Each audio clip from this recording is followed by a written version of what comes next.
इस्लाम तो इतना कहता नहीं।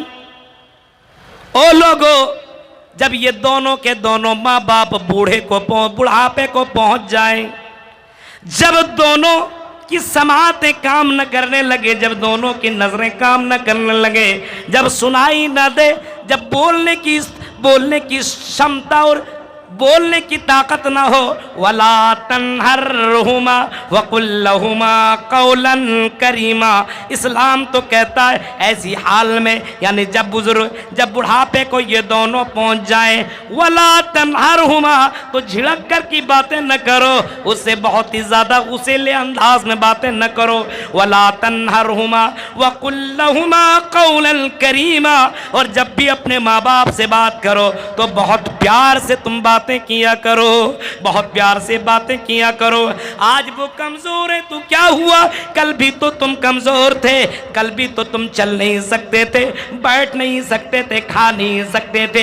कल एक ऐसा जमाना था जब तेरा दांत काम नहीं करता था, तेरे माँ बाप ने चिबा चिबा करके तुम्हें खिलाया, तेरे कानों के अंदर सुनने की समात नहीं थी, तुम समझ नहीं पाते थे, लेकिन तेरे बाप ने अच्छी तरीके से तुम्हें समझाया है। वकुल्लहुमा कौलन करीमा, जब तुम बात करो तो बहुत प्यारे अंदाज में अपने माँ बाप से बातें किया करो।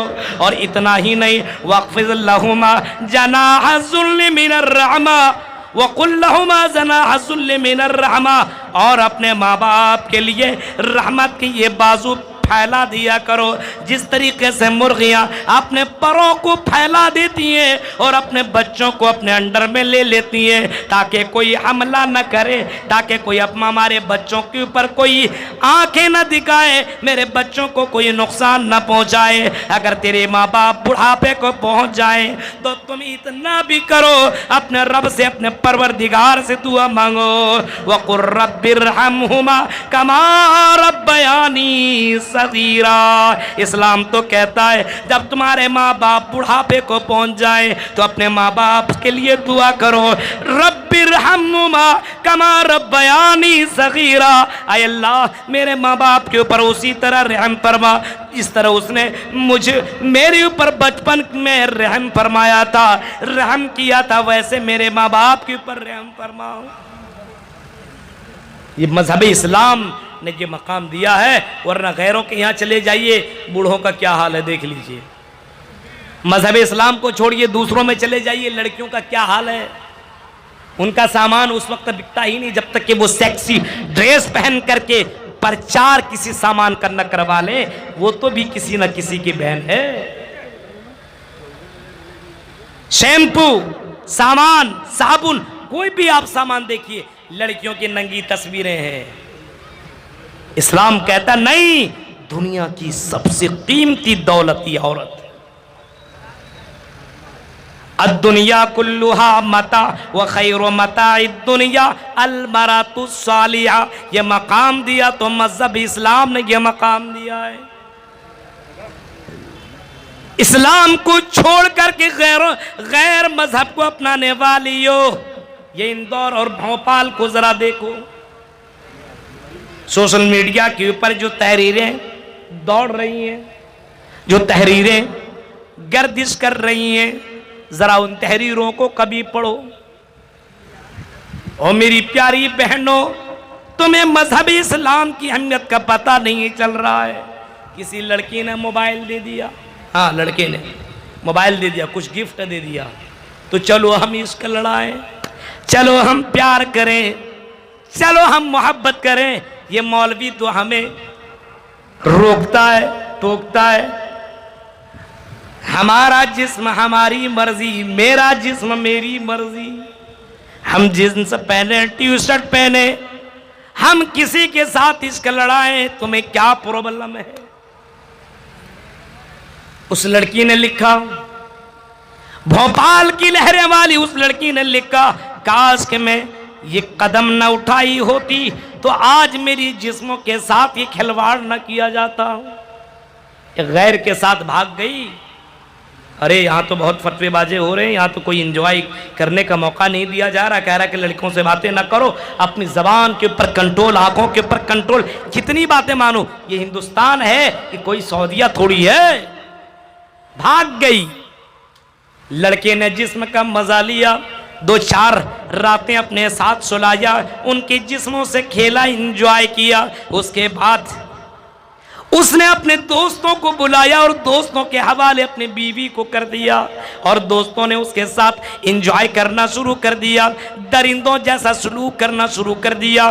बाद में पता चला जो मकाम इस्लाम देता है औरतों को, वो मकाम कोई भी धर्म नहीं दे सकता है। मेरे भाइयों ज़रा गौर करो, मजहब इस्लाम ने वो मकाम दिया है औरतों को कि अगर आपकी बहन के ऊपर कोई गलत नज़र दौड़ाए, आपकी बेटी के ऊपर कोई गलत नज़र दौड़ाए, आपकी बीवी के ऊपर गलत नजर दौड़ाए, बताओ दिनों के ऊपर हाथ रख करके क्या तुम गवारा करोगे उस आदमी को जीने दिया जाए? इस्लाम कहता है अगर कोई आदमी किसी बीवी के साथ ज़िना कर ले, किसी बीवी के साथ गलत काम कर ले, अगर शादीशुदा हो तो ज़मीन के ऊपर गाड़ करके उसको मार दो, उसको ख़त्म कर दो, उसकी जिस्म से रूह को निकाल लो।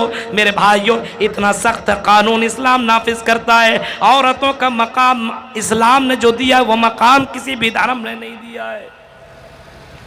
आज हमने और आपने इस्लाम को जाना ही नहीं, अपने मन के मुताबिक जिंदगी काट रहे हैं। इस्लाम जैसा धर्म मिल जाने के बाद हमारे घरों के अंदर इस्लाम मिलता ही नहीं है, हमारे समाज के अंदर इस्लाम दिखता ही नहीं है। शादियों में देखो तो गैरों का तरीका, मेरे भाइयों शादियों में देखो तो गैरों का तरीका, और इसी तरीके से बाजारों में जाओ तो गैरों का तरीका मिलेंगे और कारोबार में देखो तो गैरों का तरीका मिलेंगे। हमें मजहबी इस्लाम पसंद ही नहीं है, हमें इस्लाम के कानून पसंद नहीं है।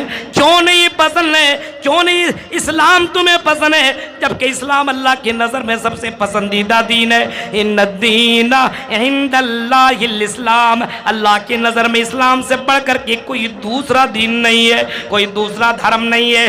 तुम्हें मजहब इस्लाम को छोड़ करके दूसरा धर्म तू जो अपना रहा है, ओ मेरे भाइयों क्या कभी तुमने सोचा है कि हम कितना बड़ा पाप कर रहे हैं? तुम्हें नबी का तरीका पसंद नहीं है? और नौजवानों और यहाँ बोरियों के रहने वालों, जरा अपनी शक्ल सूरत को देख लो, कभी कभी अपने चलने के अंदाज को भी देख लो, अपने खाने के अंदाज को भी देख लो, अपने पीने के अंदाज को भी देख लो, अपने बच्चियों के अंदाज को भी देख लो, अपने बेटों के अंदाज को भी देख लो, तुम्हें समझ में आएगा ये मजहब इस्लाम के साथ खिलवाड़ कर रहे हैं। इस्लाम के नाम पर ये कलंक है।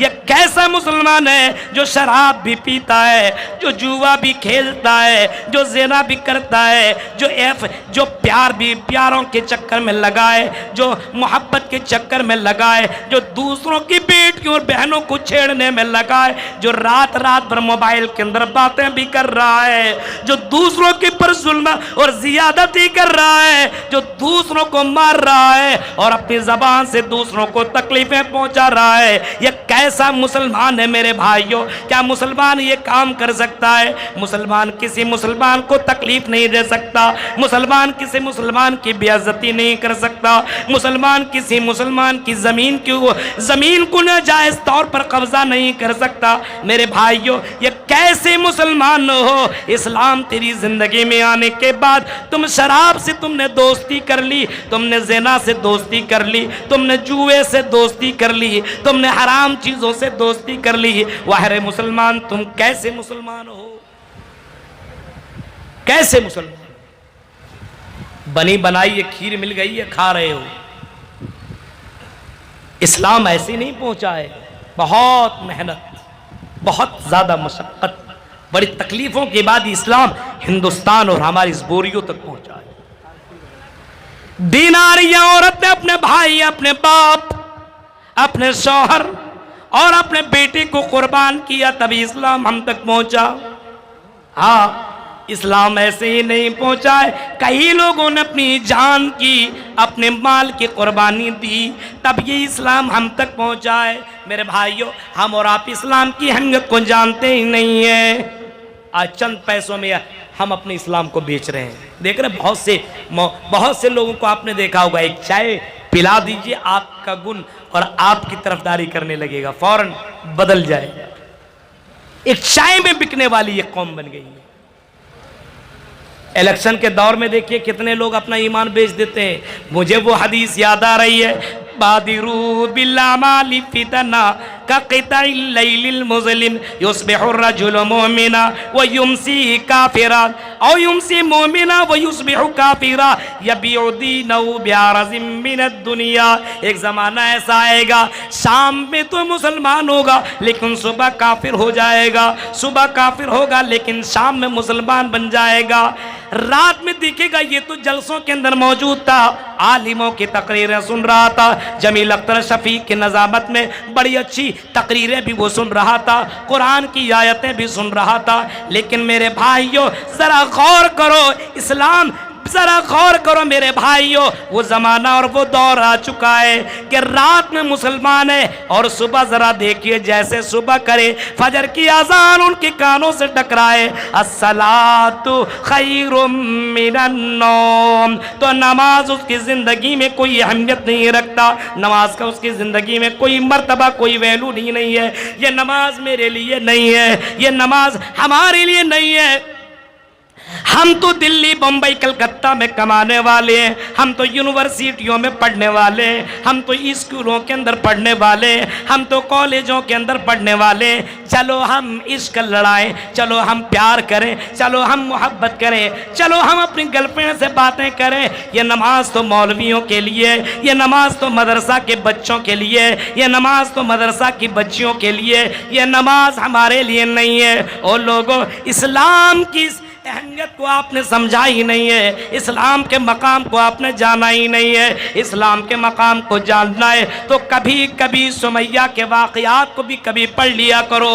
सुमैया से पूछो ये इस्लाम का मकाम किया है, इस्लाम का वैल्यू किया है, इस्लाम की अहमियत किया है, वो सुमैया बताएंगी। जिनके जिस्म से कपड़े भी उतार दिए गए, जिनके सामने बेटा को भी बांध दिया गया, जिनके सामने उनके शौहर को भी बांध दिया गया, और अबू जहल ने सुमैया की कपड़े को एक एक करके उतार दिया, नंगा कर दिया और चीख करके कहता सुमैया अब भी इस्लाम का इनकार कर दे। सुमैया कहती है बिल्कुल नहीं, हरगिज़ नहीं, ये कैसे हो सकता है कि मैं इस्लाम का इनकार कर दूं, मुहम्मदुर रसूलुल्लाह का इनकार कर दूं, मैं ये कह कर नहीं सकती हूँ। मेरे भाइयों जरा देखो ये कितने जिगरे और कितने गुर्दे की बात है। आपके सामने और मेरी बहनों आपका बेटा भी हो और आपके सामने आपका शौहर भी हो और आपके कपड़े को उतार करके कहा जाए इस्लाम को छोड़, इस्लाम को छोड़, इस्लाम को तर्क कर। मेरे भाइयों एक एक चाय में बिकने वालों बताओ,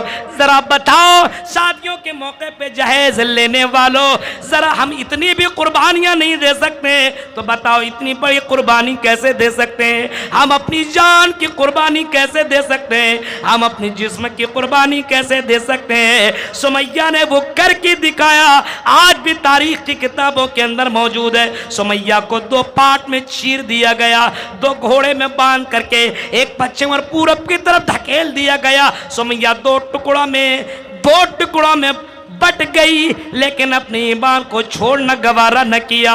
मेरे भाइयों आपने साद बिन मालिक का भी नाम सुना होगा, जिनकी माँ बहुत ज़्यादा हज़रत साद बिन मालिक से प्यार करती थी, मोहब्बत करती थी। लेकिन हज़रत साद की माँ को जब पता चला कि मेरे बेटे ने इस्लाम कबूल कर लिया है, मेरे बेटे ने इस्लाम ने एक्सेप्ट कर लिया है, लोगों ने कहा आई साद की माँ हमने सुना है और हम देखते हैं कि तेरा बेटा बड़ा फर्माबरदार है बड़ा फर्माबरदार है, तुम्हारे बेटे ने तो इस्लाम कबूल कर लिया है, तेरी बात मानेगा? क्यों नहीं मानेगा? मेरा बेटा है जरूर मानेगा, आने दो। बेटा घर आया, हो मेरे बेटे क्या सुन रही हूं? क्या सुन रही माँ? तुमने हमारी माबूदों को छोड़ कर की एक माबूद की इबादत करना शुरू कर दिया। तुमने उस पागल और दीवाने के बात पे तू भी आ गया और तूने भी कलेमा का इकरार कर लिया। क्या ये सही है? हाँ मेरी माँ ये सही है जो तुम सुन रही हो, मैंने अपनी ज़बान से इकरार कर लिया है। अशहदु अल्ला इलाहा इल्लल्लाह व अशहदु अन्ना मुहम्मदन अब्दुहु व रसूलुहु।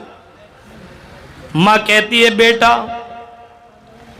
अब मैं कह रही हूँ इस कलेमा का इनकार कर। जिस धर्म और जिस मजहब में तुम थे फिर से दोबारा रिटर्न हो जा, फिर से दोबारा वापस आ जा और उस इस्लाम को रिजेक्ट कर दे, उस इस्लाम को छोड़ दे। ओ मेरे बेटे, तुम मुझसे बड़ी बहुत ज़्यादा मोहब्बत करते हो, मेरी बात को मान लो और इस्लाम को अपने पैरों से रोक दो। बेटे ने क्या कहा, माँ ये नहीं हो सकता है, कुछ भी कर लो हम इस्लाम नहीं छोड़ेंगे। माँ ने कहा बेटा अगर तूने ये नहीं किया तो मैं ना मैं खाऊंगी ना पीऊंगी, भूखले मर जाऊंगी।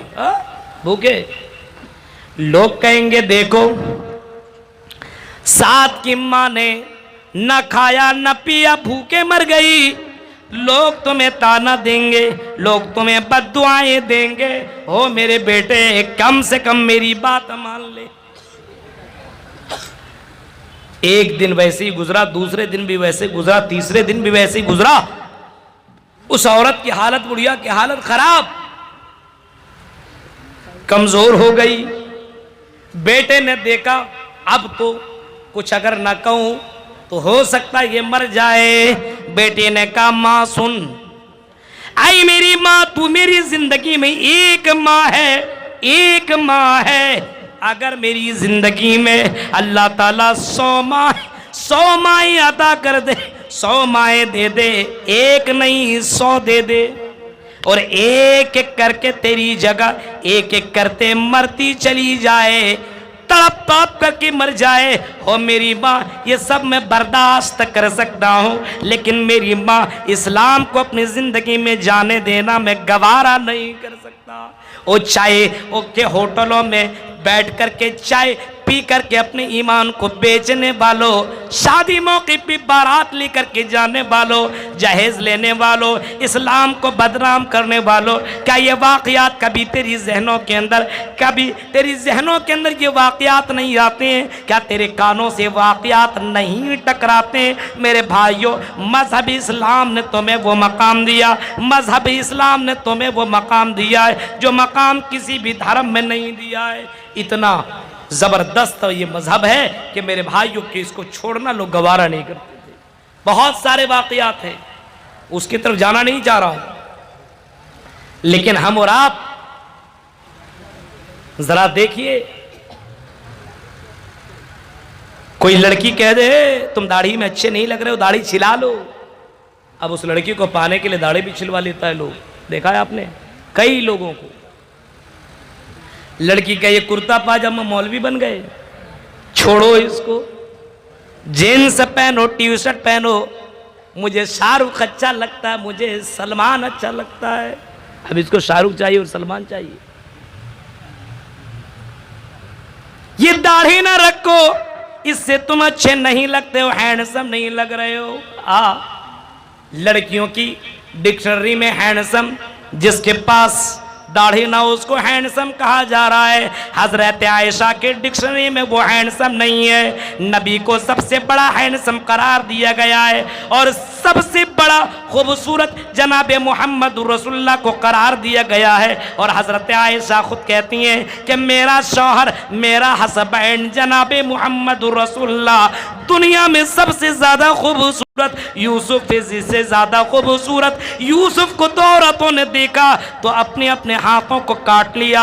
लौराइना हबीबी लकतान कुलूबहुन्ना, काश के अगर औरतें, मिस्र की औरतें मेरे शौहर को देख लें तो अपने अपने सीनों के ऊपर, अपने अपने दिलों के ऊपर छुरियां चला ले। इतने ज़्यादा हसीन, इतने ज़्यादा हैंडसम जनाब मोहम्मद रसूलुल्लाह थे।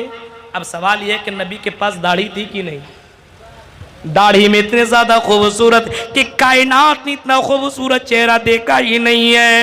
हजरत हसन ने नबी की दाढ़ी में कभी कहा था वह अहसनु मिन कलम तरक़त्वाइनी व अजमलु मिन कलम तरिदिन निसा खुलिक़्ता मुबर्रअम मिन कुल्लि ऐबिन कअन्नका क़द खुलिक़्ता कमा तशा। नबी दुनिया के अंदर ऐसी आए, आज तक ऐसा चेहरा किसी औरत ने जना ही नहीं, किसी औरत ने ऐसा बच्चा पैदा ही नहीं किया, मेरी आंखों ने इतना खूबसूरत चेहरा देखा ही नहीं। मेरी बहनों, तुम्हें शाहरुख पसंद आ रहे हैं, तुम्हें सलमान पसंद आ रहे हैं, इस्लाम के मानने वालों को तुम पसंद नहीं करती हो, नमाज पढ़ने वालों को पसंद नहीं कर रही हो, तुम उन लड़कों को पसंद कर रहे हो जो शराब के अंदर डूबे हुए हैं, जो ज़िनाकारियों में डूबे हुए हैं, जो प्यार में डूबे हुए हैं। मेरे भाइयों, जरा गौर करो, आज हम और आप ये काम कर रहे हैं। इस्लाम के मकाम को जानने की कोशिश करें, इस्लाम के मर्तबे को जानने की कोशिश करें। ये इस्लाम हमें और आपको जो मिला है मेरे भाइयों, बड़ी खुश नसीबी की बात है कि हम मजहबी इस्लाम के अंदर पैदा हुए हैं। इसके मकाम को समझिए, वरना मरने के बाद एक इंसान अफसोस करेगा और कहेगा, आय अल्लाह रब्बना अबसरना व समिअना फरजिअना नामल सालिहन इन्ना मूक़िनून। आय अल्लाह, हमने तेरी जहन्नम को भी देख लिया है। मैंने मौलवियों से सुना था जहन्नम जहन्नम, मैंने सुना था जहन्नम के अंदर इतना डेंजर मंजर है, सुना तो था तकरीरों के अंदर, जलसों के अंदर, खुतबा के अंदर, यकीन नहीं आता था। रब्बना अबसरना व समिअना फरजिअना नामल सालिहा। आय अल्लाह, अब दोबारा दुनिया में रिटर्न कर दे, दुनिया में दोबारा भेज दे। अब हम शराब नहीं पिएंगे, अब हम जुआ नहीं खेलेंगे, अब हम किसी लड़की के ऊपर गलत नजर नहीं दौड़ाएंगे, अब हम जिना नहीं करेंगे। आय अल्लाह, हम कुरान की आयतों के ऊपर यकीन कर लेंगे, हम पक्के सच्चे नमाजी बन जाएंगे, हम तौबा करने वाले बन जाएंगे। फरजिअना नामल सालिहा, दोबारा हमें दुनिया के अंदर भेज दे। लेकिन ये हो ही नहीं सकता कि दोबारा हमें दुनिया में एंट्री मिले। एक बार एक जिंदगी मिली है, बार बार नहीं मिल सकती है। मजहब इस्लाम जैसी दौलत हमें और आपको मिली हुई है मेरे भाइयों, इसकी कदर करो, इसकी अहमियत को जानो। इससे पहले कि हम मर जाए, इससे पहले कि हम कब्र के अंदर चले जाएं, इससे पहले कि हमारा कोई नाम लेने वाला बाकी ना हो, इससे पहले इस इस्लाम की कदर कर दो। अब आखिर में हम अल्लाह ताला से दुआ करते हैं कि रब्बुल आलमीन जो मजहब इस्लाम जैसा दीन हमें और आपको मिला है, इस इस्लाम की कदर करने की, इसकी अहमियत को जानने के अल्लाह हमें तौफीक अता फरमा, और अपने घर के अंदर इस्लाम के कानून को नाफिज करने की हम सब को अल्लाह तौफीक अता फरमा। औरतों को भी, मर्दों को भी, अल्लाह सबको अपनी ज़िंदगी के अंदर इस्लाम को अपनी ज़िंदगी में लाने की और इस्लाम से मोहब्बत करने की तौफीक अता फरमा। आमीन। व आखिर दावाना अनिल हम्दुलिल्लाहि रब्बिल आलमीन। वस्सलामु अलैकुम व रहमतुल्लाहि व बरकातुहू।